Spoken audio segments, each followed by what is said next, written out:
Hi all, welcome to SCIT Samagra. ഇന്നത്തെ topic 8ാം ക്ലാസ്സിലെ 5ാമത്തെ ചാപ്റ്ററായ Indian ഭരണഘടന അവകാശങ്ങളും കർത്തവ്യങ്ങളും എന്ന ചാപ്റ്ററിൻ്റെ സെക്കൻഡ് പോർഷനാണ് നോക്കുന്നത്. ഫസ്റ്റ് പാർട്ട് കഴിഞ്ഞ് സെക്കൻഡ് പാർട്ടാണ്. മൗലിക അവകാശങ്ങൾ അല്ലെങ്കിൽ ഫണ്ടമെൻ്റൽ റൈറ്റ്സ് ഒക്കെ കംപ്ലീറ്റ് ചെയ്ത് കഴിഞ്ഞാൽ നെക്സ്റ്റ് നിർദ്ദേശക തത്വങ്ങളാണ്.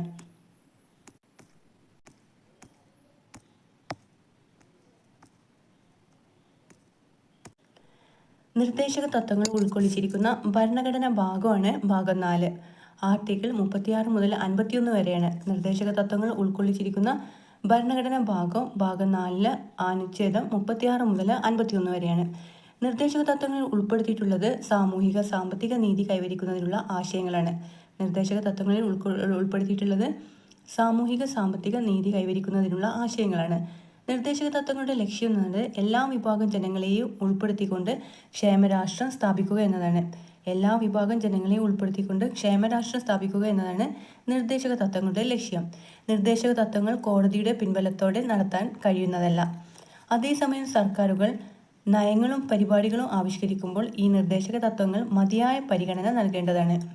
നിങ്ങൾക്ക് കാണുന്നുണ്ടോ അത്? ഓക്കെ. സർക്കാരുകൾ ഈ നിർദ്ദേശക തത്വങ്ങൾ കോടതിയുടെ പിൻബലത്തോടെ നടത്താൻ കഴിയുന്നതല്ല. അതേസമയം സർക്കാരുകൾ നയങ്ങളും പരിപാടികളും ആവിഷ്കരിക്കുമ്പോൾ ഈ നിർദ്ദേശക തത്വങ്ങൾക്ക് മതിയായ പരിഗണന നൽകേണ്ടതുണ്ട്. ഭരണനിർവഹണത്തിലും നിയമനിർമ്മാണത്തിലും സർക്കാരുകൾ പാലിക്കേണ്ട നിർദ്ദേശങ്ങളാണിവ. രാഷ്ട്രത്തിൻ്റെ സാമ്പത്തിക സാമൂഹിക വിദ്യാഭ്യാസ അന്താരാഷ്ട്ര വിഷയങ്ങളെല്ലാം സ്പർശിക്കുന്ന വിപുലമായ ആശയങ്ങളാണ് നിർദ്ദേശക തത്വങ്ങളിൽ ഉൾക്കൊള്ളുന്നത്. നിർദ്ദേശക തത്വങ്ങൾ സമൂഹ ജീവിതത്തിൽ സ്പർശിക്കുന്ന തലങ്ങളാണ് സാമൂഹ്യനീതി, ജനക്ഷേമം, വിദ്യാഭ്യാസം, സാമ്പത്തികം, നിയമം, അന്താരാഷ്ട്ര ബന്ധങ്ങൾ. നിർദ്ദേശക തത്വങ്ങൾ കോടതിയുടെ പിൻബലത്തോടെ നടത്താൻ കഴിയുന്നവയല്ല. അതേസമയം സർക്കാരുകൾ നയങ്ങളും പരിപാടികളും ആവിഷ്കരിക്കുമ്പോൾ ഈ നിർദ്ദേശക തത്വങ്ങൾക്ക് മതിയായ പരിഗണന നൽകേണ്ടതുണ്ട്. ഭരണനിർവഹണത്തിലും നിയമനിർമ്മാണത്തിലും സർക്കാരുകൾ പാലിക്കേണ്ട നിർദ്ദേശങ്ങളാണിവ. രാഷ്ട്രത്തിൻ്റെ സാമ്പത്തിക സാമൂഹിക വിദ്യാഭ്യാസ അന്താരാഷ്ട്ര വിഷയങ്ങളിലെല്ലാം സ്പർശിക്കുന്ന വിപുലമായ ആശയങ്ങളാണ് നിർദ്ദേശക തത്വങ്ങളിൽ ഉൾക്കൊള്ളുന്നത്. നിർദ്ദേശക തത്വങ്ങൾ സമൂഹ ജീവിതത്തിൽ സ്പർശിക്കുന്ന തലങ്ങളാണ് സാമൂഹ്യനീതി, ജനക്ഷേമം, വിദ്യാഭ്യാസം, സാമ്പത്തികം, നിയമം, അന്താരാഷ്ട്ര ബന്ധങ്ങൾ, പരിസ്ഥിതി, തൊഴിൽ, അധികാര വികേന്ദ്രീകരണം. ഇതിലൊക്കെയാണ് നിർദ്ദേശക തത്വങ്ങൾ സ്പർശിക്കുന്ന സാമൂഹിക ജീവിതത്തിൽ സ്പർശിക്കുന്ന തലങ്ങൾ. രാഷ്ട്രത്തിൻ്റെ നിർദ്ദേശക തത്വങ്ങളെ 3ആയിട്ട് തരംതിരിക്കാം. അത് ഏതൊക്കെയാണ്? ഉദാര ആശയങ്ങൾ, സോഷ്യലിസ്റ്റ് ആശയങ്ങൾ, ഗാന്ധിയൻ ആശയങ്ങൾ. നിർദ്ദേശക തത്വങ്ങളെ 3ആയിട്ട് തരംതിരിക്കുക: ഉദാര ആശയങ്ങൾ, സോഷ്യലിസ്റ്റ് ആശയങ്ങൾ ആൻഡ് ഗാന്ധിയൻ ആശയങ്ങൾ. ഓക്കെ, അപ്പോൾ ഉദാര ആശയങ്ങൾ നോക്കാം. അന്താരാഷ്ട്ര സമാധാനവും സുരക്ഷിതത്വവും അഭിവൃദ്ധിപ്പെടുത്തുക, പൗരർക്ക് ഏകരൂപമായ നിയമസംഹിത, തുല്യനീതിയും സൗജന്യ നിയമസഹായവും, 6 വയസ്സിൽ താഴെയുള്ള കുട്ടികൾക്ക് പരിചരണവും വിദ്യാഭ്യാസവും വ്യവസ്ഥ ചെയ്യൽ, പരിസ്ഥിതി, കന്നുകാലി, വന്യജീവി സംരക്ഷണം. അപ്പോൾ ഉദാര ആശയങ്ങൾ നിർദ്ദേശക തത്വങ്ങളെ 3ആയിട്ട് തരംതിരിക്കുക. അതിലുള്ളതാണ് ഉദാര ആശയങ്ങൾ, സോഷ്യലിസ്റ്റ് ആശയങ്ങൾ ആൻഡ് ഗാന്ധിയൻ ആശയങ്ങൾ. ഫസ്റ്റത്തെ ഉദാര ആശയങ്ങളാണ് നമ്മൾ പറഞ്ഞത്. ഈ ഉദാര ആശയങ്ങൾ ഉൾപ്പെട്ടതാണ് അന്താരാഷ്ട്ര സമാധാനവും സുരക്ഷിതത്വവും അഭിവൃദ്ധിപ്പെടുത്തുക, പൗരർക്ക് ഏകരൂപമായ നിയമസംഹിത, തുല്യനീതിയും സൗജന്യ നിയമസഹായവും, 6 വയസ്സിൽ താഴെയുള്ള കുട്ടികൾക്ക് പരിചരണവും വിദ്യാഭ്യാസവും വ്യവസ്ഥ ചെയ്യൽ, പരിസ്ഥിതി, കന്നുകാലി, വന്യജീവി സംരക്ഷണം. ഇതൊക്കെ ഉദാര ആശയങ്ങൾ ഉൾപ്പെടുന്നതാണ്. നെക്സ്റ്റ് ആണ് സോഷ്യലിസ്റ്റ് ആശയങ്ങൾ. തൊഴിലാളികൾക്ക് ജീവിക്കാൻ ആവശ്യമായ വേതനം, സ്ത്രീക്കും പുരുഷനും തുല്യ ജോലിക്ക് തുല്യ വേതനം, വ്യവസായശാലകളുടെ നടത്തിപ്പിൽ തൊഴിലാളികളുടെ പങ്കാളിത്തം, തൊഴിൽ ചെയ്യുന്നതിനുള്ള അവകാശം, നീതിപൂർവകവും മാനുഷികവുമായ തൊഴിൽ സാഹചര്യം, പ്രസവാനുകൂല്യം ഉറപ്പുവരുത്തുക. അപ്പോൾ എന്തൊക്കെയാണ് സോഷ്യലിസ്റ്റ് ആശയങ്ങൾ ഉൾപ്പെട്ടതാണ്? തൊഴിലാളികൾക്ക് ജീവിക്കാൻ ആവശ്യമായ വേതനം, സ്ത്രീക്കും പുരുഷനും തുല്യ ജോലിക്ക് തുല്യ വേതനം, വ്യവസായശാലകളുടെ നടത്തിപ്പിൽ തൊഴിലാളികളുടെ പങ്കാളിത്തം, തൊഴിൽ ചെയ്യുന്നതിനുള്ള അവകാശം, നീതിപൂർവകവും മാനുഷികവുമായ തൊഴിൽ സാഹചര്യങ്ങളും പ്രസവാനുകൂല്യങ്ങളും ഉറപ്പുവരുത്തുക. ഓക്കെ, നെക്സ്റ്റ് ആണ് ഗാന്ധിയൻ ആശയങ്ങൾ. ഗ്രാമപഞ്ചായത്തുകൾ സംഘടിപ്പിക്കുക, കുടിൽ വ്യവസായങ്ങൾ പരിപോഷിപ്പിക്കുക, കൃഷിയും മൃഗസംരക്ഷണവും, ലഹരി പാനീയങ്ങളുടെ ആരോഗ്യത്തിന് ഹാനികരമായ മരുന്നുകളുടെയും ഉപഭോഗങ്ങളുടെയും നിരോധനം, പട്ടികജാതി പട്ടികവർഗ വിഭാഗങ്ങളുടെയും മറ്റ് ദുർബല വിഭാഗങ്ങളുടെയും ഉന്നമനം. അപ്പോൾ ഗാന്ധിയൻ ആശയങ്ങൾ ഉൾപ്പെട്ടത് എന്തൊക്കെയാണ്? ഗ്രാമപഞ്ചായത്തുകൾ സംഘടിപ്പിക്കുക, കുടിൽ വ്യവസായങ്ങൾ പരിപോഷിപ്പിക്കുക, കൃഷിയും മൃഗസംരക്ഷണവും ലഹരി പാനീയങ്ങളുടെയും ആരോഗ്യത്തിന് ഹാനികരമായ മരുന്നുകളുടെയും ഉപഭോഗത്തിനുള്ള നിരോധനം, പട്ടികജാതി പട്ടികവർഗ വിഭാഗങ്ങളുടെ മറ്റ് ദുർബല വിഭാഗങ്ങളുടെയും ഉന്നമനം, അതൊക്കെ ഗാന്ധിയൻ ആശയങ്ങളിലാണ് ഉൾപ്പെടുന്നത്. അപ്പോൾ രാഷ്ട്രത്തിൻ്റെ നിർദ്ദേശക തത്വങ്ങളെ മൂന്നായിട്ട് തരംതിരിക്കാം. ഉദാര ആശയങ്ങൾ, സോഷ്യലിസ്റ്റ് ആശയങ്ങൾ, ഗാന്ധിയൻ ആശയങ്ങൾ. ഉദാര ആശയങ്ങൾ ഉൾപ്പെട്ടതാണ് അന്താരാഷ്ട്ര സമാധാനവും, ഒന്നുകൂടി ജസ്റ്റ് റിവൈസ് ചെയ്യാം. അന്താരാഷ്ട്ര സമാധാനവും സുരക്ഷിതത്വവും അഭിവൃദ്ധിപ്പെടുത്തുക, പൗരർക്ക് ഏകരൂപമായ നിയമസംഹിത, തുല്യ നീതിയും സൗജന്യ നിയമസഹായവും, 6 വയസ്സിൽ താഴെയുള്ള കുട്ടികൾക്ക് പരിചരണവും വിദ്യാഭ്യാസവും വ്യവസ്ഥ ചെയ്യൽ, പരിസ്ഥിതി, കന്നുകാലി, വന്യജീവി സംരക്ഷണം, ഇതൊക്കെ ഉദാര ആശയങ്ങൾ ഉൾപ്പെട്ടതാണ്. ഇനി സോഷ്യലിസ്റ്റ് ആശയങ്ങൾ ഉൾപ്പെട്ടതാണ് തൊഴിലാളികൾക്ക് ജീവിക്കാൻ ആവശ്യമായ വേതനം, സ്ത്രീക്കും പുരുഷനും തുല്യ ജോലിക്ക് തുല്യ വേതനം, വ്യവസായശാലകളുടെ നടത്തിപ്പിൽ തൊഴിലാളികളുടെ പങ്കാളിത്തം, തൊഴിൽ ചെയ്യുന്നതിനുള്ള അവകാശം, നീതിപൂർവകവും മാനുഷികവുമായ തൊഴിൽ സാഹചര്യങ്ങളും പ്രസവാനുകൂല്യങ്ങളും ഉറപ്പുവരുത്തുക, ഇതൊക്കെ സോഷ്യലിസ്റ്റ് ആശയങ്ങൾ ഉൾപ്പെട്ടത്. ഗാന്ധിയൻ ആശയങ്ങളാണെങ്കിൽ ഗ്രാമപഞ്ചായത്തുകളെ സംഘടിപ്പിക്കുക, കുടിൽ വ്യവസായങ്ങൾ പരിപോഷിപ്പിക്കുക, കൃഷിയും മൃഗസംരക്ഷണവും ലഹരി പാനീയങ്ങളുടെ ആരോഗ്യത്തിന് ഹാനികരമായ മരുന്നുകളുടെ ഉപഭോഗത്തിനുള്ള നിരോധനം, പട്ടികജാതി പട്ടികവർഗ വിഭാഗങ്ങളുടെയും മറ്റ് ദുർബല വിഭാഗങ്ങളുടെയും ഉന്നമനം. ഓക്കെ, നെക്സ്റ്റ് നമ്മൾ പറയുന്നത് നിർദ്ദേശക തത്വങ്ങൾ പ്രയോഗത്തിൽ. സാമൂഹിക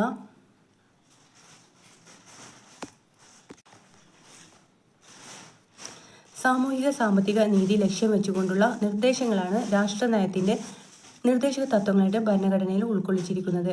കാലാകാലങ്ങളിൽ ആവശ്യാനുസൃതം ഈ നിർദ്ദേശങ്ങൾ പലതും നിയമനിർമ്മാണത്തിലൂടെ നടപ്പിലാക്കാറുണ്ട്. ഗ്രാമപഞ്ചായത്തുകൾ സംഘടിപ്പിക്കുക എന്ന ഗാന്ധിയൻ ആശയമാണ് 1993 പഞ്ചായത്ത് രാജ് നഗരപാലിക നിയമങ്ങളിലൂടെ നടപ്പിലാക്കിയിട്ടുള്ളത്. ഗ്രാമപഞ്ചായത്തുകൾ സംഘടിപ്പിക്കുക എന്ന ഗാന്ധിയൻ ആശയമാണ് 1993 പഞ്ചായത്ത് രാജ് നഗരപാലിക നിയമങ്ങളിലൂടെ നടപ്പിലാക്കിയിട്ടുള്ളത്. ഉദാര ആശയമായ സൗജന്യ വിദ്യാഭ്യാസമാണ് 2009 വിദ്യാഭ്യാസ അവകാശ നിയമത്തിലൂടെ നടപ്പിലാക്കിയിട്ടുള്ളത്. 1986 പരിസ്ഥിതി സംരക്ഷണ നിയമവും ഉദാര ആശയത്തിൻ്റെ പ്രതിഫലനമാണ്.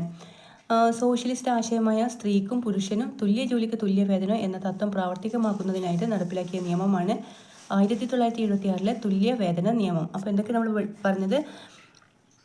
ഗ്രാമപഞ്ചായത്തുകൾ സംഘടിപ്പിക്കുക എന്ന ഗാന്ധിയൻ ആശയമാണ് 1993 പഞ്ചായത്തി രാജ് നഗരപാലിക നിയമങ്ങളിലൂടെ നടപ്പിലാക്കിയിട്ടുള്ളത്. ഉദാര ആശയമായ സൗജന്യ വിദ്യാഭ്യാസമാണ് 2009 വിദ്യാഭ്യാസ അവകാശ നിയമത്തിലൂടെ നടപ്പാക്കിയിട്ടുള്ളത്. 1986 പരിസ്ഥിതി സംരക്ഷണ നിയമവും ഉദാര ആശയത്തിൻ്റെ പ്രതിഫലമാണ്. സോഷ്യലിസ്റ്റ് ആശയമായ സ്ത്രീക്കും പുരുഷനും തുല്യ ജോലിക്ക് തുല്യ വേതനം എന്ന തത്വം പ്രാവർത്തികമാക്കുന്നതിനായിട്ട് നടപ്പിലാക്കിയ നിയമമാണ് 1976 തുല്യവേതന നിയമം. നെക്സ്റ്റ് പറയുന്നത് മൗലിക അവകാശങ്ങളും നിർദ്ദേശക തത്വങ്ങളാണ്. വ്യത്യാസങ്ങൾ നോക്കാം. ഇന്ത്യൻ ഭരണഘടനയിൽ പ്രതിപാദിക്കുന്ന മൗലിക അവകാശങ്ങളും രാഷ്ട്രനയത്തിൻ്റെ നിർദ്ദേശക തത്വങ്ങളും പരസ്പര പൂരകങ്ങളാണ്.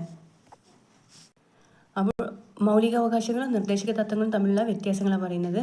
മൗലികാവകാശങ്ങൾ ഫസ്റ്റ് പറയാം.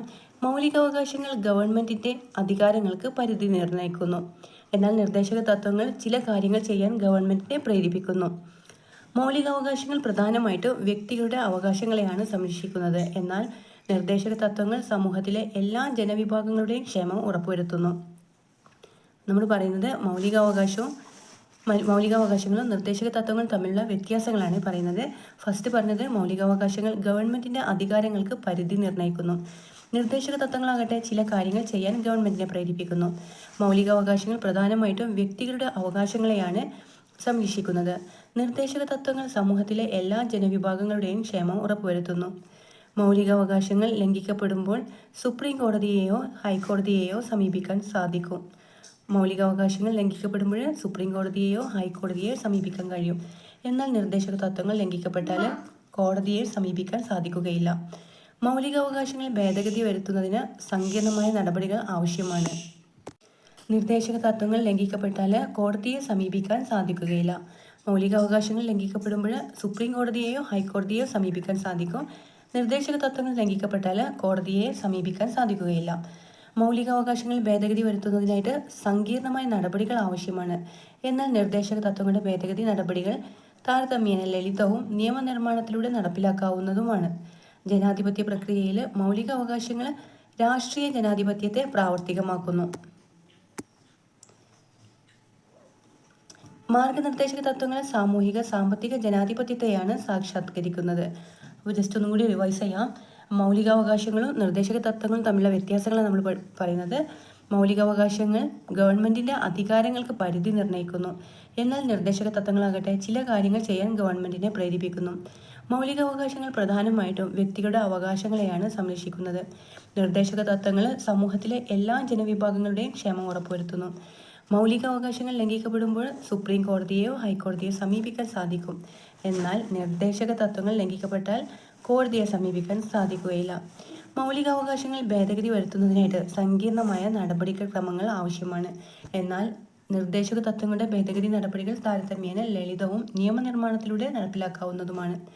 ജനാധിപത്യ പ്രക്രിയയിലെ മൗലികാവകാശങ്ങൾ രാഷ്ട്രീയ ജനാധിപത്യത്തെ പ്രാവർത്തികമാക്കുന്നു. മാർഗനിർദ്ദേശക തത്വങ്ങൾ സാമൂഹിക സാമ്പത്തിക ജനാധിപത്യത്തെയാണ് സാക്ഷാത്കരിക്കുന്നത്. മാർഗനിർദ്ദേശക തത്വങ്ങൾ സാമൂഹിക സാമ്പത്തിക ജനാധിപത്യത്തെയാണ് സാക്ഷാത്കരിക്കുന്നത്. സൗജന്യ നിയമസഹായം എന്ന നിർദ്ദേശക തത്വം നടപ്പിൽ വരുത്താതിരുന്നാൽ അതിനെതിരെ സുപ്രീം കോടതിയെ സമീപിക്കാൻ സാധിക്കില്ല. എന്നാൽ സൗജന്യ വിദ്യാഭ്യാസം പോലുള്ള മൗലികാവകാശങ്ങൾ ലംഘിക്കപ്പെടുമ്പോൾ സുപ്രീം കോടതിയെ സമീപിക്കാൻ സാധിക്കും. അപ്പോൾ എന്താണ് സൗജന്യ നിയമസഹായം? സൗജന്യ നിയമസഹായം എന്ന നിർദ്ദേശക തത്വം നടപ്പിൽ വരുത്താതിരുന്നാൽ അതിനെതിരെ സുപ്രീം കോടതിയെ സമീപിക്കാൻ സാധിക്കില്ല. എന്നാൽ സൗജന്യ വിദ്യാഭ്യാസം പോലുള്ള മൗലികാവകാശങ്ങൾ ലംഘിക്കപ്പെടുമ്പോൾ സുപ്രീം കോടതിയെ സമീപിക്കാൻ സാധിക്കും. ഓക്കെ, ഇത്രയാണ് നിർദ്ദേശക തത്വങ്ങളിൽ ഉൾപ്പെട്ടത്. നെക്സ്റ്റ് നമ്മൾ പഠിക്കുന്നത് മൗലിക കർത്തവ്യങ്ങളാണ്.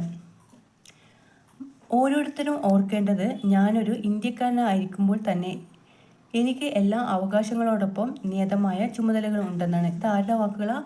സർദാർ വല്ലഭായ് പട്ടേലിൻ്റെ വാക്കുകളാണ്. ഓരോരുത്തരും ഓർക്കേണ്ടത് ഞാനൊരു ഇന്ത്യക്കാരനായിരിക്കുമ്പോൾ തന്നെ എനിക്ക് എല്ലാ അവകാശങ്ങളോടൊപ്പം നിയതമായ ചുമതലകളും ഉണ്ടെന്ന്. മൗലിക കർത്തവ്യങ്ങൾ ഉൾക്കൊള്ളുന്ന ഭരണഘടനാ ഭാഗം ഏതാ? ഭാഗം 4A, അനുച്ഛേദം 51A ആണ്. മൗലിക കർത്തവ്യങ്ങൾ ഉൾക്കൊള്ളുന്ന ഭരണഘടനാ ഭാഗമാണ് ഭാഗം 4A ആണ്. Article 51A. ഭാഗം 4A ആർട്ടിക്കിൾ 51A ആണ്. ഇന്ത്യൻ പൗരർക്ക് അവകാശങ്ങളോടൊപ്പം നിയതമായ ചുമതലകളുണ്ട്. അവകാശങ്ങളും കർത്തവ്യങ്ങളും ഒരേ നാണയത്തിൻ്റെ 2 വശങ്ങളാണ്. പൗരർ പാലിക്കേണ്ടതായ ചില കടമകൾ ഭരണഘടനയിലും ഉൾക്കൊള്ളിച്ചിട്ടുണ്ട്. പൗരർ എന്ന നിലയിൽ ഭരണഘടനയെ അനുശാസിക്കുക, രാജ്യത്തെ കാത്തു സൂക്ഷിക്കുക, രാജ്യം ആവശ്യപ്പെടുമ്പോൾ ദേശീയ സേവനം അനുഷ്ഠിക്കുക, പരിസ്ഥിതി സംരക്ഷിക്കുക തുടങ്ങിയവ മൗലിക കർത്തവ്യങ്ങൾ ഉൾപ്പെടുന്ന ആശയങ്ങളാണ്. എല്ലാ പൗരരും രാഷ്ട്രത്തോടും സമൂഹത്തോടും പാലിച്ചിരിക്കേണ്ട കർത്തവ്യങ്ങൾ എന്തെന്ന് ബോധ്യപ്പെടുത്തുന്നതാണിവ. മൗലിക കർത്തവ്യങ്ങളെ, അതായത് ഫണ്ടമെൻ്റൽ ഡ്യൂട്ടീസിനെ കുറിച്ച് നിർദ്ദേശങ്ങൾ സമർപ്പിക്കുന്നതിനായിട്ട് കേന്ദ്ര സർക്കാർ നിയോഗിച്ച കമ്മിറ്റിയാണ് സർദാർ സ്വരൺ സിംഗ് കമ്മിറ്റി 1976. മൗലിക കർത്തവ്യങ്ങളെക്കുറിച്ച്, അതായത് ഫണ്ടമെൻ്റൽ ഡ്യൂട്ടീസിനെ കുറിച്ച് നിർദ്ദേശങ്ങൾ സമർപ്പിക്കുന്നതിനായിട്ട് കേന്ദ്ര സർക്കാർ നിയോഗിച്ച കമ്മിറ്റി തന്നെ സർദാർ സ്വരൺ സിംഗ് കമ്മിറ്റി അല്ലേ, 1976. ഏത് ഭരണഘടനാ ഭേദഗതിയിലൂടെയാണ് മൗലിക കർത്തവ്യങ്ങൾ ഉൾപ്പെടുത്തിയിട്ടുള്ളത്? 1976 42ാം ഭരണഘടനാ ഭേദഗതിയിലൂടെയാണ് മൗലിക കർത്തവ്യങ്ങൾ ഉൾപ്പെടുത്തിയിട്ടുള്ളത്. മൗലിക കർത്തവ്യങ്ങൾ ഉൾപ്പെട്ട ചുമതലകളുടെ എണ്ണം എത്രയാണ്? മൗലിക കർത്തവ്യങ്ങൾ ഉൾപ്പെട്ടിട്ടുള്ള ചുമതലകളുടെ എണ്ണം 11ആണ്. മൗലിക കർത്തവ്യങ്ങളുടെ അടിസ്ഥാന തത്വമാണ് പൗരർ മൗലിക അവകാശങ്ങൾ അനുഭവിക്കുമ്പോൾ മൗലിക കർത്തവ്യങ്ങളെക്കുറിച്ച് കൂടി ബോധമുള്ളവരാകണമെന്നതാണ്. മൗലിക കർത്തവ്യങ്ങളുടെ അടിസ്ഥാന തത്വമാണ് പൗരർ മൗലിക അവകാശങ്ങൾ അനുഭവിക്കുമ്പോൾ മൗലിക കർത്തവ്യങ്ങളെക്കുറിച്ച് കൂടി ബോധമുള്ളവരാകണം എന്നാണ്. മൗലിക കർത്തവ്യങ്ങളിൽ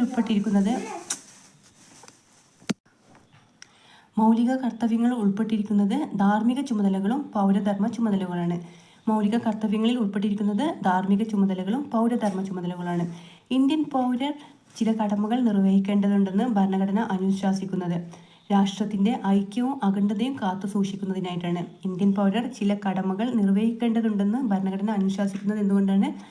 രാഷ്ട്രത്തിൻ്റെ ഐക്യവും അഖണ്ഡതയും കാത്തു സൂക്ഷിക്കുന്നതിനായിട്ട്. ആ കോട്ടിങ് ഇമ്പോർട്ടൻ്റ് ആണ്. ഓരോരുത്തരും ഓർക്കേണ്ടത് ഞാനൊരു ഇന്ത്യക്കാരനായിരിക്കുമ്പോൾ തന്നെ എനിക്ക് എല്ലാ അവകാശങ്ങളോടൊപ്പം നിയതമായ ചുമതലകളും ഉണ്ടെന്നാണ്. ഇന്ത്യയുടെ പ്രഥമ ഉപപ്രധാനമന്ത്രിയും ആഭ്യന്തരമന്ത്രിയുമായ സർദാർ വല്ലഭായ് പട്ടേലിൻ്റെ വാക്കുകളാണിത്. ഭരണഘടന വ്യക്തികളുടെ അന്തസ്സുറ്റ ജീവിതത്തിന് അത്യന്താപേക്ഷിതമായ അവകാശങ്ങൾ മൗലിക അവകാശങ്ങളായി ഉറപ്പു നൽകുന്നു. ഒപ്പം സമൂഹക്ഷേമത്തിനായിട്ട് രാഷ്ട്രനയത്തിൻ്റെ നിർദ്ദേശക തത്വങ്ങൾ മുന്നോട്ട് വെക്കുകയും ചെയ്യുന്നു. രാഷ്ട്രത്തിൻ്റെ അഖണ്ഡതയ്ക്കും നിലനിൽപ്പിന് ഉതകുന്ന മൗലിക കർത്തവ്യങ്ങളും ഭരണഘടനയിൽ പരാമർശിച്ചിട്ടുണ്ട്. ഈ വിധത്തിൽ ഭരണഘടന അവകാശങ്ങളുടെയും കർത്തവ്യങ്ങളുടെയും ഒരു സംഹിതയായിട്ട് പ്രവർത്തിക്കുന്നു. ഇത്രയാണ് ഈ ചാപ്റ്ററിലുള്ളത്. ഇതിലുള്ള ക്വസ്റ്റ്യൻ ആൻസർ നമുക്ക് വേറൊരു ക്ലാസ് ആയിട്ട് ചെയ്യാം. താങ്ക്